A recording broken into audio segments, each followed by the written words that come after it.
do it. I mean, we're starting the process. We're trying to get the schools back into the states. Let the states run the schools. And I'll tell you, you'll see something, it's gonna blow your mind. So President Donald Trump was expected to announce an executive order yesterday that he's going to order the new education secretary to start dismantling the U.S. Department of Education.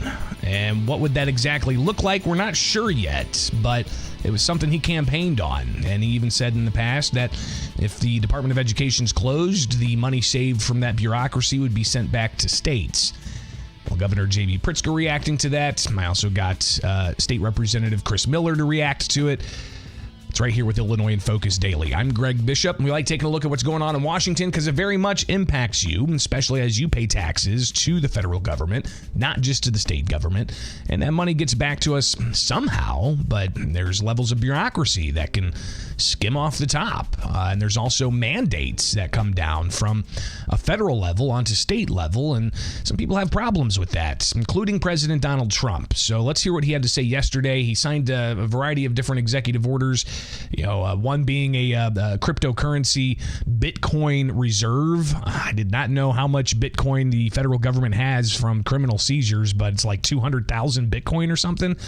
That's quite a bit of money, especially when you look at the face value of Bitcoin from day to day.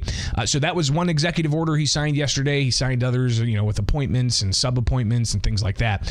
But people were anticipating all throughout the day yesterday that Trump was going to sign an executive order to start the process of dismantling the Department of Education. And it got to the point where even Governor J.B. Pritzker decided to get out in front of the news and talk about it. We'll hear what he had to say. But later in the day, it was, the White House press secretary says, no, the president's not going to sign an executive order dismantling the Department of Education Thursday. Could it be Friday, today? Could he sign that executive order today? We know that President Trump likes to make news practically every day, so it could very well be that today he would sign an executive order dismantling the Department of Education. But when he was signing orders and taking questions from the press in the Oval Office yesterday, somebody did ask about the Department of Education, and he signaled, he very much is going to move forward with closing the Department of Education because he says that, our education system in the United States, it's too top-heavy. We're ranked number one for cost per student. We're ranked at the bottom of the list in education. And I know if I bring it back to Iowa, Indiana, Idaho, all these great states, I think I could say 40 states, I want to bring it back. 10 states won't be perfect. 5 states will be probably not so good. But they will be every bit as good as Norway and Denmark and Sweden and all of the states that are rated at the top. If you tell me about Indiana and some of these great states that run really well, Iowa, you tell me about those states, and if they run their own education, they're going to do a lot better than somebody sitting in Washington, D.C. that couldn't care less about the pupils out in the Midwest. When Mr. President signed that, when would you sign that order? Well, I want to just do it. I mean, we're starting the process. We're trying to get the schools back into the states. Let the states run the schools. And I'll tell you, you'll see something, it's gonna blow your mind. So let the states run the schools, the president says. He says some states are going to do great. He mentions Indiana. Other states, he didn't mention Illinois, but Illinois, if you look at the proficiency rates, not that great. However, we're graduating a lot more students. People saying there's a little bit of cognitive dissonance there of students who aren't accelerating in various, subject matters, but yet we're still seeing high graduation rates. The price per student in Illinois ranges from like $6,000 per student, depending on the school district, all the way up to what we saw last week when we looked at this, like $130,000 per student at a school in Chicago. So clearly, Illinois has some issues, but Governor J.B. Pritzker yesterday trying to get out ahead of the news of President Donald Trump looking to end the U.S. Department of Education. Pritzker claims this is going to lead to severe cuts in education. Because we're here at a public high school today, I feel compelled to address the news of President Trump's plan to dismantle the Department of Education. Whatever buzzwords or jargon they're using to describe it will not change the simple fact They are making deep and harsh cuts to public education that will have an immediate impact on students here in Illinois and across the nation. Students in rural communities who rely on federal funding to keep their schools open, students with disabilities and special needs who receive additional support in their classrooms, low-income students who depend on Pell Grants to earn their college degrees, all will be affected. Their focus now is on cutting funding for your children's school and for everyone in this room. This isn't about efficiency, and it isn't about creating jobs. Trump wants to give a $4.5 trillion tax cut to his billionaire friends. Says a billionaire governor. So interesting to hear the governor make claims that Trump's looking to cut education funding. Obviously, we haven't seen the order.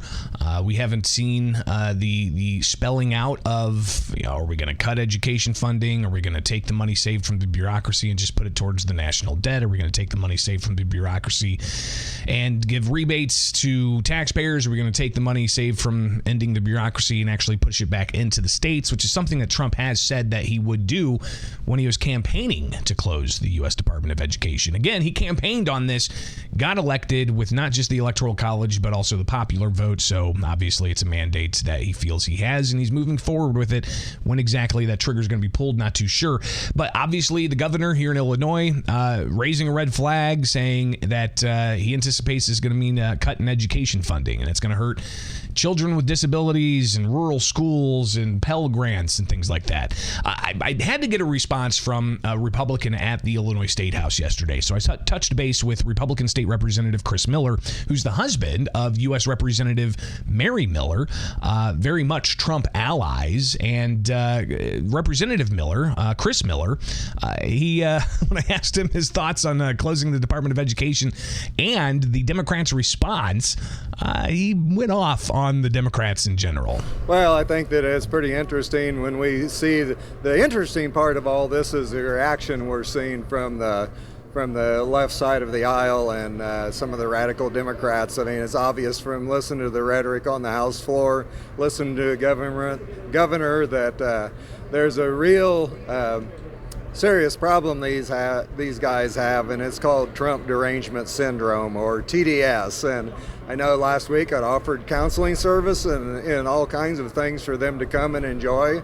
In my office, we were going to have a group hug. We were going to have hot cocoa. I had a Disney coloring book for them because Disney's known to be the happiest place on the planet, and 64 count crayons with a self-sharpener on the back, because we know how unhinged they can be when they don't have sharp crayons to color in the lines. And then I finished up, I had actually a Doge astronaut, with Elon Musk likeness on the face that they could hug if they felt compelled, or it was durable enough they could smack around if they wanted to. So anyway, I'm here for them, and my office is continually open to try to help them to work through this process. Now, I wasn't expecting a comedy routine when I asked him about his response to Governor J.B. Pritzker and his alarm of the prospect of closing the Department of Education, but he went on to talk about how he was going to have a therapy session for Democrats with coloring books and even some kind of Elon Musk effigy that they could hug or punch or whatever.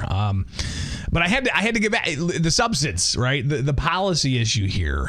So I asked Representative Miller to focus in on that issue, and he said that he's actually looking forward to the Department of Education being closed. Well, one thing that we know about the Dems, they get pretty creative when they begin to make up a narrative on what they want to try to sell to the people, because they are the party of no ideas, and all they have to do is sell fear and anxiousness to their constituents. But at the end of the day, President Trump's going to close the Department of Education in D.C., and he's going to move decision-making back to the states, which I think is a good thing. And I think that we should go further to allow each school district to reflect the values and the morals of their community. And so less government, in my mind, is always better. So Miller obviously applauding the idea of closing the U.S. Department of Education, saying that's going to put the decisions back into the states. Now, obviously, Miller has problems with how the state runs education, so he says it should go even further and say that all decision making should reflect the local community's morals and values when it comes to educating their community's kids. But to the idea of making sure that any money saved by closing the federal bureaucracy gets pushed back to states, Miller says, that's something he hopes happens. Absolutely. I think that this would be a way for the states to see the real benefit to shrinking D.C. swamp-type governing. And so I think it'd be a blessing to the people. So the blessing to the people, Miller says. We'll see how this plays out, but clearly it's something we could see pop today with President Donald Trump trying to, make daily news. We'll see. It's Illinois in Focus Daily. I'm Greg Bishop. Be sure to like, subscribe, hit that notification bell. Wake up with us each and every weekday morning here live on YouTube with The Center Square. And get the headlines in your inbox with the newsletter. Go to thecentersquare.com and sign up for that. If you can't make the podcasts live, get the podcast after the fact. Just search Illinois in Focus and you'll be able to find that where you get podcasts each and every weekday morning here with The Center Square. I'm Greg Bishop. Thank you so much for being part of the program, and much more coming up each and every weekday morning.